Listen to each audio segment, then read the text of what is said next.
candidatos ao governo do Estado do Rio. E a iniciativa tem como objetivo conhecer as propostas para alguns temas, como habitação, mobilidade, gestão metropolitana, entre outras estratégias para o Estado do Rio. A gente queria registrar que o gabinete entrou em contato com todos os candidatos ao governo do Estado, e essas entrevistas vão estar nas redes sociais, tanto Facebook como YouTube do Conselho. A gente agradece aqui a presença da Casa Fluminense e do candidato pelo DEM Eduardo Paes, do governo do Estado. Obrigado por aceitar o convite. Prazer. A gente passa a palavra para você fazer uma apresentação e a gente começa as perguntas de seguida. Primeiro, agradecer o Conselho pelo convite, agradecer a Casa Fluminense. São duas entidades, enfim, o Conselho com uma função, diria, mais formal, né, a Casa Fluminense com o seu papel de discutir os desafios do nosso Estado, especialmente da região metropolitana. Enfim, eu já na Prefeitura estabeleci algum diálogo com a Casa Fluminense. Eu não tenho dúvida nenhuma, né, que as soluções do nosso Estado estão nos municípios. Né? Eu comecei a minha candidatura, eu comecei a discutir a possibilidade de vir candidato, conversando com os prefeitos da cidade. Não sei se por vício da função que eu ocupei por 8 anos, mas foi o principal diálogo que eu estabeleci no que eu chamaria de pré-candidatura, sempre discutindo, tentando entender como é que a tragédia que a gente vive no Rio estava impactando na vida das cidades. Né?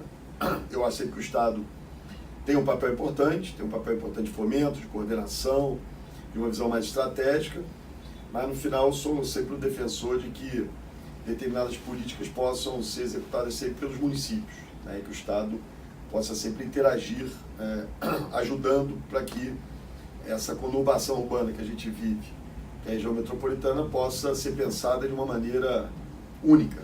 Né? Não dá para pensar São João de Meriti sem pensar em Belfort Roxo, e não dá para pensar São João de Meriti sem pensar na Pavuna. Portanto, a gente precisa dessa integração nas políticas públicas. Né? E é isso que a gente quer fazer no governo.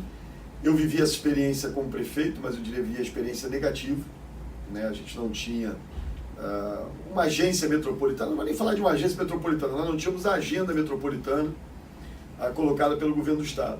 Acaba dependendo muito da iniciativa desse ou daquele gestor, desse ou daquele prefeito, para se unir, né? Para tratar de fazer política pública de forma integrada. E isso acaba não funcionando, né? Porque está cada um na agenda da sua cidade, com as pressões das suas cidades. Então, acho que o Estado tem um papel fundamental nisso, né? Na criação dessa agência metropolitana, com mecanismos que de fato funcionem, aportando recursos, porque senão ninguém entra, ninguém acredita. Né? Se for um negócio de achar que o governador vai mandar na agenda dos prefeitos sem entrar com dinheiro, não vem prefeito nenhum. A gente tem algumas iniciativas bastante interessantes, no caso da saúde, na Baixada tem o Cisbaf, eu já estive visitando, é uma estrutura interessante, bem articulada, que funciona bem, só falta na mesa o governo do Estado. Só falta na mesa o governo do Estado com um talão de cheque, para poder ajudar os municípios a enfrentar o desafio da política pública de saúde. Então, é dessa maneira que eu quero governar, é assim que eu entendo. Então, tenho um prazer estar aqui respondendo as questões de vocês.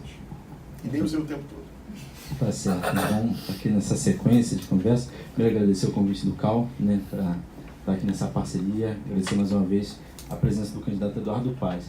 É muito bom ver você falar sobretudo dessa participação e interação do governo do Estado com os municípios. Né? Eu estou aqui com a Agenda Rio, que é um documento de propostas que entreguei ao candidato, e o primeiro ponto que a gente chama atenção é a questão do planejamento da governança metropolitana. Isso é um tema muito caro, né, para a Casa Fluminense. Né? Região metropolitana, você bem sabe, né, tem 75% da população do Estado, um grande desafio do Estado passa pela região metropolitana, e a gente ocupa hoje a posição, né, de região metropolitana que mais leva tempo de deslocamento casa-trabalho, isso no Brasil. Né? Então, no fundo, o que a gente tem é uma metrópole que concentra oportunidades e uma periferia fraturada por desigualdades urbanas, sociais. E o plano metropolitano que o governo do Estado entregou agora no final de junho, ele tem uma mensagem principal que é fortalecer centralidades regionais. Santa Cruz, Campo Grande, Madureira, Queimados, Nova Iguaçu, Caxias, Niterói e São Gonçalo. Fortalecendo essa centralidade, você reduz uma demanda de acessar o centro, levando emprego, moradia e serviços para essas periferias. Eu queria um pouco ouvir sua visão sobre como cooperar com os municípios para fortalecer essas centralidades regionais, né, e reduzir essas desigualdades tão agudas aqui na região metropolitana? Né? Bom, primeiro destacar aí o papel importante dessa agenda metropolitana que o governo do Estado produziu. Eu diria que é uma das poucas boas produções da atual administração, né? Enfim, um trabalho coordenado pelo Vicente Loureiro, que é um cara super sério, que todos nós respeitamos muito. Eu já tive olhando o documento, tentando o mais profundamente possível. É um documento muito interessante, que eu acho que serve bastante de norte para as políticas públicas que a gente deve implementar na região metropolitana. No campo da governança, eu vejo ali um desafio, tem um projeto de lei na Assembleia Legislativa que vai demandar mais articulação política. De novo, eu tenho certeza que os prefeitos topam entrar desde que tenham recursos garantidos, né? Esse é só um aspecto que eu queria colocar sobre essa agenda, não sei se a gente vai aprofundar mais isso. Assim, isso é uma questão meio óbvia. Eu busquei fazer isso quando era prefeito do Rio, quer dizer, como é que você diminui o deslocamento da população, né? Quer dizer, não há solução, não há investimento em transporte. Como é que você faz investimento em transporte de massa que vai solucionar a vida do morador de Japeri se todo dia ele tem que sair e vir trabalhar no centro da cidade do Rio de Janeiro, né? Você pode investir horrores em trem, metrolizar o trem, qualificar, mas vai continuar sendo uma viagem longa, desconfortável e com os problemas que a gente conhece. Então, essa coisa da gente desenvolver centralidades e olhando, e o interessante dessa agenda é isso, que ela olha incluindo as centralidades da cidade do Rio de Janeiro. Ela não, parece que o Rio é um polo só, né, quando na verdade você tem várias cidades ou vários centros importantes, né, e olhava o resto dos municípios, né, da Baixada, da região de São Gonçalo, como se fossem coisas distintas. Então, eu não tenho a menor dúvida se nós temos municípios, primeiro, insustentáveis. São Gonçalo é um município sustentável, né? Se você for olhar ali a quantidade de pessoas que tem, o orçamento que se tem no nível municipal, você nunca vai prestar serviços de qualidade. Então a gente precisa desenvolver atividade econômica nesses locais, identificar vocações, são muitas vezes vocações similares, né? Permitir que empresas se instalem, via incentivos que valham a pena ser feitos, e melhorar a qualidade de vida desses lugares. Se você tiver mais oferta de serviço, né? Por exemplo, aqui só falar um tema no campo está acabando meu tempo, no campo da educação, talvez a gente possa avançar nisso numa próxima pergunta, mas no campo da educação e da saúde, se o governo do Estado continuar com essa postura e dizer, olha, eu só respondo pela média e alta complexidade, eu só tenho responsabilidade sobre o ensino médio, né? E não trabalhar em parceria com os prefeitos para desenvolver esses temas, a gente vai estar sempre concentrando prestação de serviços, dificultando a vida. Aliás, quando você tem a escola de baixa qualidade lá, você não vai educar nunca o jovem de lá. Quando você não tem atenção básica na saúde, você não vai nunca dar saúde para as pessoas. E quando elas precisarem, elas vão socorrer de um hospital, de um grande centro. Que hoje o déficit habitacional do estado do Rio é de mais de 500 mil domicílios, né? E a gente teve no período recente também um grande número de famílias removidas, que aumentou esse déficit também, de certa forma. E a gente, apesar disso, tem o ITERJ e a SEAB, que são dois órgãos importantes, né, o Instituto de Terras e Cartografia e a Companhia Estadual de Habitação, que teriam papéis importantes na redução desse déficit, mas têm sofrido com pouco poder de atuação, né?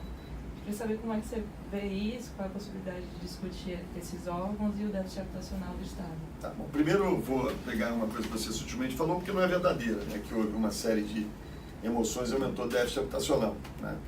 Se quiser dar uma volta comigo no condomínio lá do pessoal da Vila Autónoma, já que virou um símbolo dos ativistas nesse tema, né, para usar como exemplo, vai lá e vai ver primeiro a qualidade que as pessoas têm de vida lá, né, e todo mundo, inclusive eleitor do Eduardo Paes, né? Então, enfim, acho que esse é um tema que, aliás, vale a pena, não sei nem se o site está no ar, Tereza, está no ar? Como é o nome? Da Vila Autónoma? Da habitação. Da habitação. Depois vê aí, eu vou dar o site para contestar esses números oficiais produzidos pela turminha do PSOL, né? Então, esse é um aspecto importante para a gente deixar muito claro aqui. O que eu acho que tem no Brasil, depois de muitos anos, o governo Lula-Dilma, acho que aí já no governo Dilma, você tem o Minha Casa Minha Vida, que eu sei que não é a paixão dos urbanistas, dos arquitetos, né? Esse é um desafio grande. O que eu acho que o Minha Casa Minha Vida, por que eu acho que ele é importante? Porque pela primeira vez você tem uma política habitacional, né, em escala, né, num país que durante, sei lá, 30 anos ficou sem nenhum tipo de política habitacional.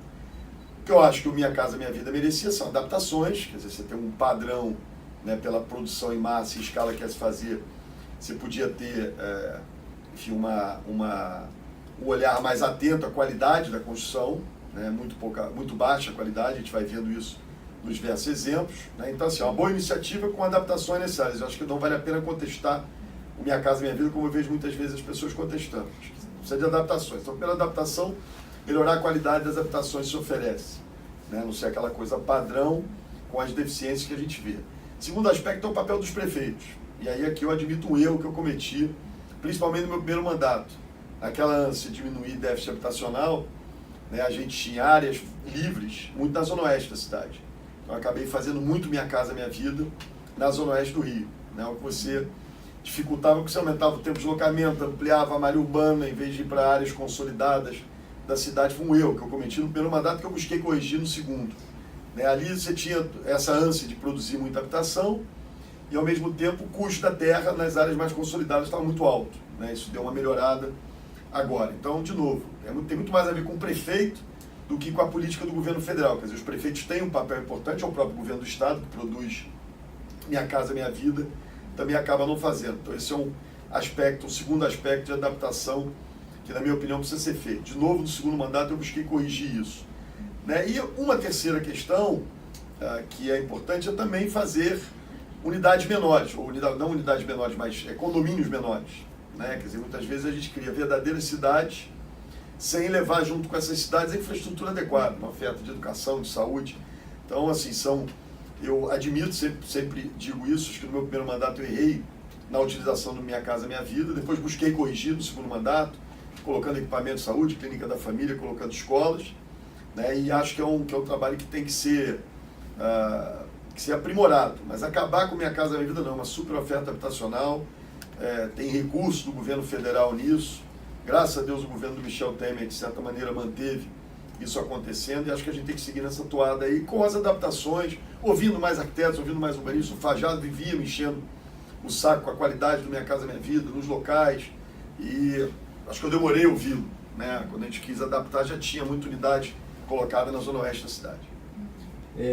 Seguindo aqui ainda na questão da mobilidade, eu acho que uma outra dimensão muito importante é a questão da tarifa, né? O peso que a tarifa tem na despesa do trabalhador. E aqui no Rio de Janeiro a gente vive uma situação, uma determinação do Ministério Público para afastar, né, a FETransport da gestão do bilhete único, né? Então gostaria também de ouvir se você tem propostas para isso, como fazer para afastar a FETransport da gestão do bilhete único e tornar a tarifa mais transparente. Olha só, eu só vejo um caminho, licitar, né? A gente fez a licitação na prefeitura, né? Essa licitação, eu trabalhei o tempo todo para que não houvesse subsídio, né? Enfim, eu sempre achei, tive essa certeza de que a gente conseguia, no caso da cidade do Rio, fazer o bilhete único equilibrado, sustentável, que não precisasse do poder público estar aportando recursos no cofre de empresas de ônibus. Só para a gente ter uma ideia, no final de 2016 a tarifa seria R$ 3,80 no Rio, São Paulo também R$ 3,80. O Rio pagava 0 de subsídio, São Paulo pagava 3 bilhões de reais por ano de subsídio para as empresas de ônibus, ou seja, dinheiro do poder público, do governo, da população, no bolso de empresários. Na cidade do Rio isso nunca aconteceu. A gente fez a licitação, criou uma fórmula paramétrica. A gente tem que entender o seguinte: você sai de uma situação que eu chamaria de pré-capitalista, né, com empresários, com fracionamento de empresas, sei lá, que no Rio tinham 60 e tantas empresas, pouquíssimo transparentes, né? Você sai de uma tarifa que você não sabe por que ela é aquela, ou como ela é reajustada.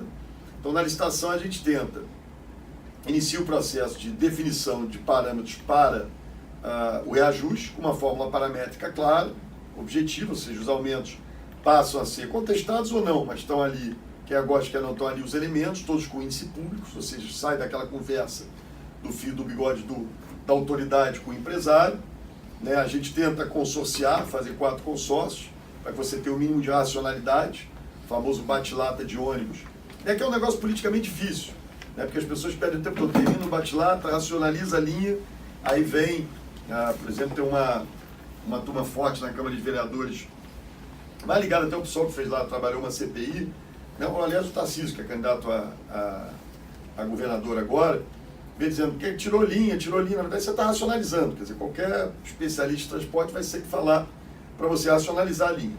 Então, eu acho que o caminho no Estado, é licitar, né?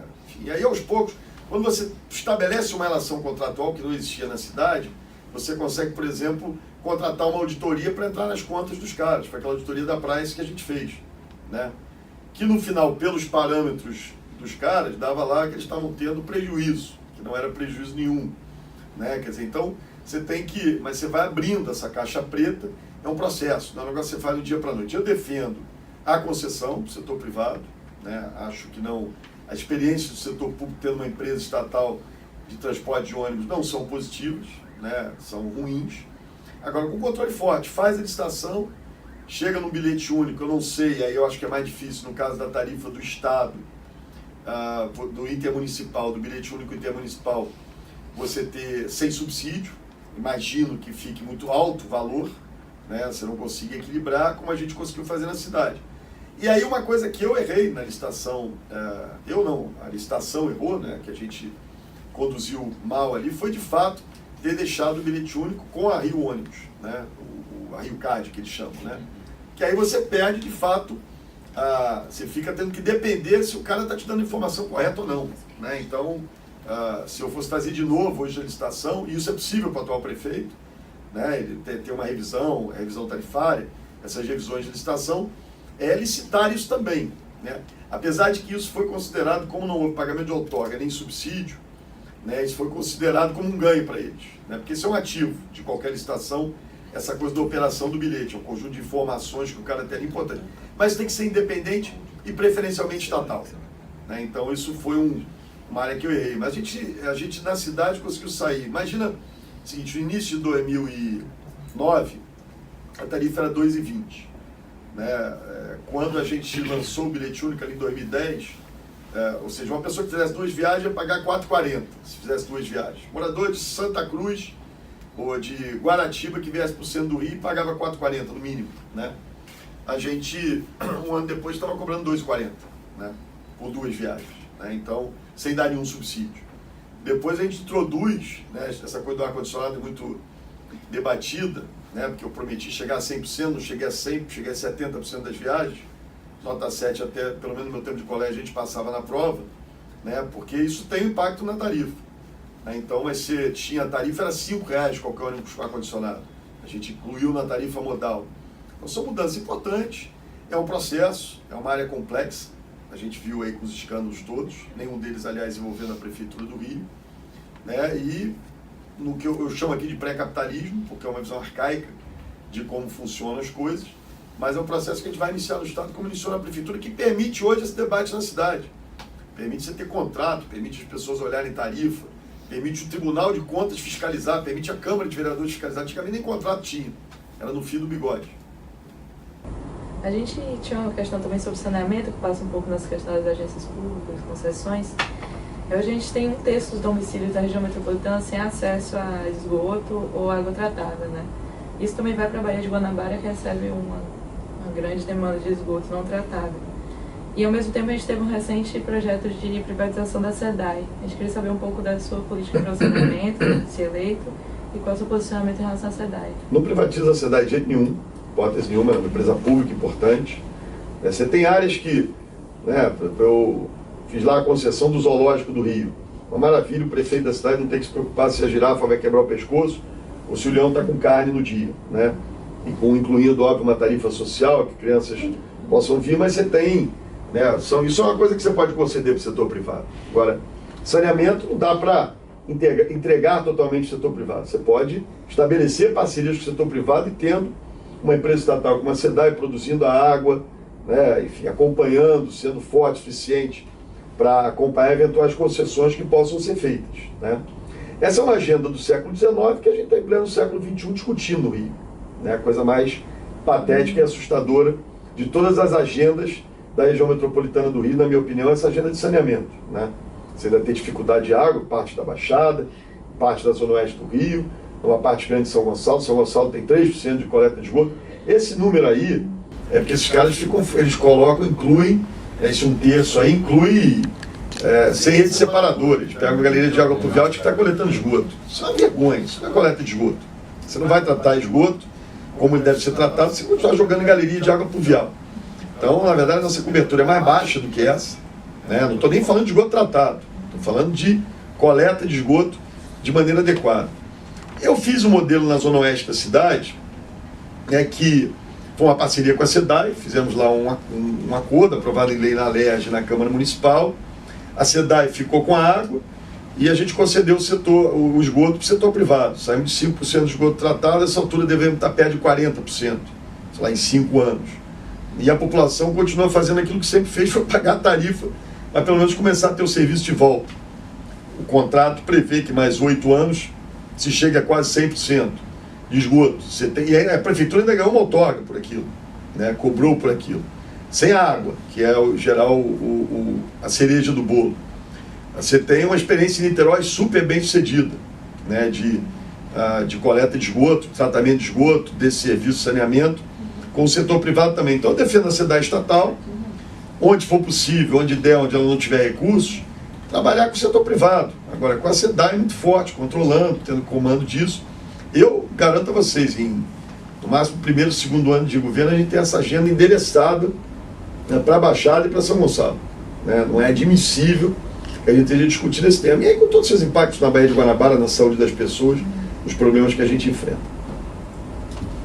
A gente tem uma questão também sobre obras públicas, que é uma coisa cara ao Conselho, que a gente tem amadurecido sobre, que historicamente o CAL e outras entidades, né, CREA, etc., profissionais defendem que a licitação de obra pública deve ser feita a partir da contratação e da elaboração do projeto completo. Né?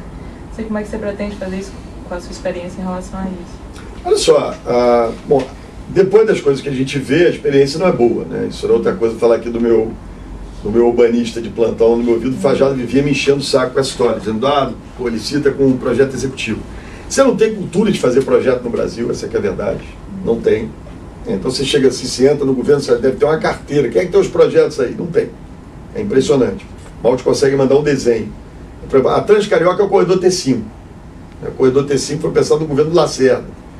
E se falou, né, esses anos todos se falava, vai se fazer, primeiro era VLT, depois BRT, depois não sei o quê. E aí eu tô crente, quando eu entrei na prefeitura, está pronto. Não tinha. Aí você licita uma Transcarioca com um projeto básico. E aí depois você vê os desvios que acabaram acontecendo. Então, eu estou convencido que eu não sou especialista em projetos básicos executivos, mas eu acho que a gente tem que caminhar o mais detalhado possível, né? Tem que se trabalhar muito na construção desses projetos, né? Para que isso vai ajudar a criar sistemas de controle para evitar desvios, não só o campo dos desvios, mas também a qualidade das obras. Né? A gente vê muita obra com problema. Eu vou aqui, tô cheio de confissões de culpa hoje aqui. Mas você pegar, por exemplo, a Transoeste, nosso primeiro BRT, né? Você tem problemas óbvios ali de projeto, né? Você pega uma área daquela, fazer um BRT em cima de pista de asfalto, né? Aí você tem uma deterioração muito rápida. Já acertamos na Transcarioca e na Transolímpica com concreto, na Transbrasil também. Né? Então isso é falta de projeto. Se alguém fez um desenho, isso é o papel do político. Vamos fazer aqui um negócio aqui, né? Liga daqui para lá. Mas não pode o engenheiro, o arquiteto, sei lá quem projetar aquilo, ter essa cabeça. Né? Deixa o político sonhar e o cara tem que colocar aquilo no papel de maneira adequada. E a gente acabou listando essas coisas, como é a cultura brasileira, sem o projeto executivo. Talvez alguns desses problemas, sob todos os aspectos, pudessem ter sido evitados. Então eu defendo que a gente vá no limite. Claro, isso demanda mais tempo, né? Mas vai trazer mais qualidade, vai trazer mais garantias daquilo que a gente vai poder estar fazendo. Tá certo. Pegando nessa questão de transparência de projetos, então que medidas o seu governo vai tomar para tornar a gestão mais transparente, com mais participação e mais controle social? Eu acho que o controle social aqui é uma questão importante, então olha só, um governo aberto. Vamos lá, primeiro, né? Vamos olhar aqui um pouquinho para o campo da coisa da corrupção, do desvio, depois a gente olha um pouco dessa história do governo aberto, né? Que acaba impactando, mas acho que é importante. Primeiro é o seguinte, os nossos sistemas de controle se mostraram pouco efetivos, né? Porque se você for olhar todos esses casos do Brasil e do Rio, né, você tem Controladoria Geral de Município, Controladoria Geral do Estado, Controladoria Geral da União. Você tem Tribunal de Contas do Município, tem Tribunal de Contas do Estado, Tribunal de Contas da União. Você tem até em muitos casos, no caso de Copa e Olimpíada, você tinha força-tarefa do próprio Ministério Público Federal, né, e da própria Polícia Federal. E assim, pelo menos na obra que eu tive problema lá na prefeitura, na Transcarioca, em nenhum momento saiu nenhuma, né, ninguém dizendo, olha, está aqui, está acontecendo tal coisa. Né? Esse alerta não surgiu de nenhum órgão de controle. Então, acho que a primeira coisa é essa, a gente precisa melhorar os nossos sistemas de controle, eles são muito formais. Né? As pessoas, ou aqueles que fazem o controle, tratam, às vezes, erros materiais, no sentido até do processo licitatório, uma vírgula que faltou, um detalhe que faltou, sem esse olhar atento para aquilo que pode estar representando desvio de recursos. Então, a gente vai criar uma Secretaria de Integridade Pública, né, e usar muitas dessas medidas contra a corrupção que o Ministério Público Federal propõe para tentar evitar que isso aconteça. Né? Então, eu não sei, às vezes me dizem, Eduardo, teste de integridade é ilegal na Constituição brasileira, dane-se. Se o sujeito quiser ser meu secretário, ele vai saber que eu vou ter gente investigando a vida dele, como é que ele vive, onde é que ele come, onde é que ele mora, que carro que ele usa e que viagem que ele fez. Né? Se não quiser estar sujeito a isso, vai procurar emprego em outro lugar, fazer outra coisa da vida. Então vamos ter uma Secretaria de Integridade Pública que vai ficar de lupa, olhando a vida de todo mundo ali, porque é como o Ministério Público Federal identificou as vagabundagens nacionais. Né? Foi justamente olhando o modo de vida das pessoas. Né? Porque na quebra lá do sigilo, do imposto de renda, acaba não encontrando nada. Então esse é um primeiro aspecto. Em relação à participação social, governo aberto, né, eu em 2013, né, quando você teve aquelas manifestações, eu li aquilo ali, né, como as pessoas, o Brasil é o país dos consensos ignorantes, alguém escreveu algum dia que as pessoas estavam nas ruas reclamando da qualidade dos serviços públicos. Estava na cara que não era uma verdade. Né, porque naquele momento o Brasil prestava serviços públicos como nunca prestou na vida, no momento de crescimento econômico, país funcionando, economia crescendo, pleno emprego. O que tinha ali? Você tem uma crise da chamada democracia representativa, que acontece aqui no mundo inteiro. As pessoas não querem mais só votar e depois voltar a votar daqui a 4 anos. Elas querem participar do governo, elas querem que o governante preste contas, dê satisfação. Eu li aqueles movimentos de 2013, 500 mil pessoas homenageando a minha mãe na minha porta, né? Ao invés de sair correndo me escondendo, eu falei, tem que dialogar. Né? Então, a gente já vinha desde o primeiro governo com o planejamento estratégico, né? Isso é fundamental, apesar de até terem me criado problema com isso. A Casa Fluminense participava desse planejamento estratégico, criamos, era uma forma de você dizer, olha, onde é que a gente quer chegar? Qual é o nosso norte? Quais são as metas? Né? No final do governo queremos chegar, fizemos 3 planejamentos estratégicos, né? Ali estabelecemos metas, criamos o primeiro conselho da cidade, o segundo, formas de participação, tentando identificar, são mecanismos mais formais, se acredita, que você cria.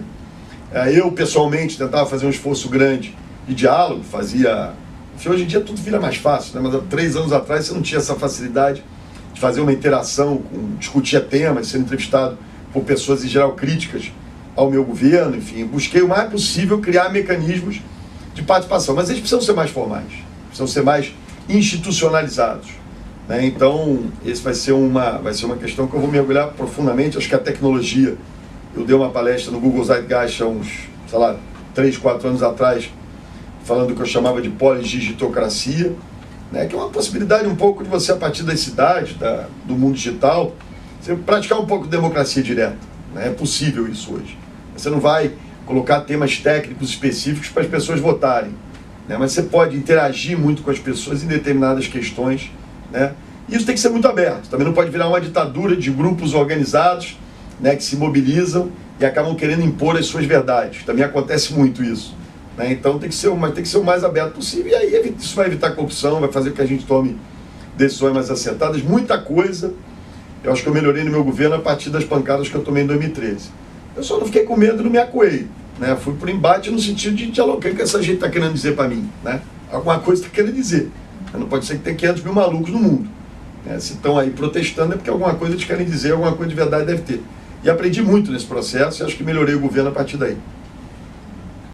Obrigado, Eduardo. A gente está aqui encerrando a nossa entrevista.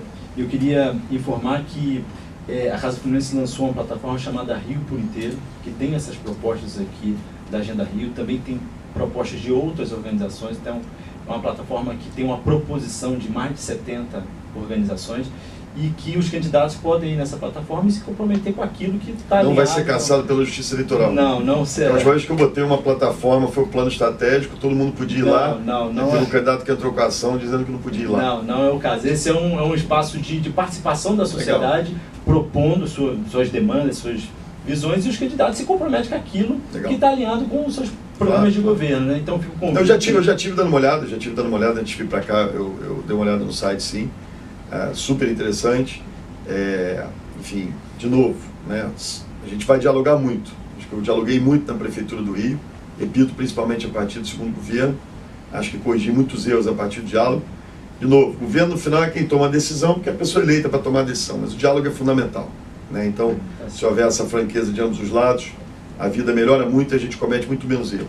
Tá certo. Então é bom que o senhor já enxergou a plataforma e tem interesse. Eu gostaria que você faça suas considerações finais agora. Agradecer a vocês a oportunidade. É um prazer estar aqui. E se Deus quiser, enfim, a gente ganha a eleição e começa a dialogar mais com vocês aí. Muito obrigado pela oportunidade. Então, queria agradecer pelo Cal, que é um candidato à Casa Fluminense. Muito obrigada. Valeu. Valeu.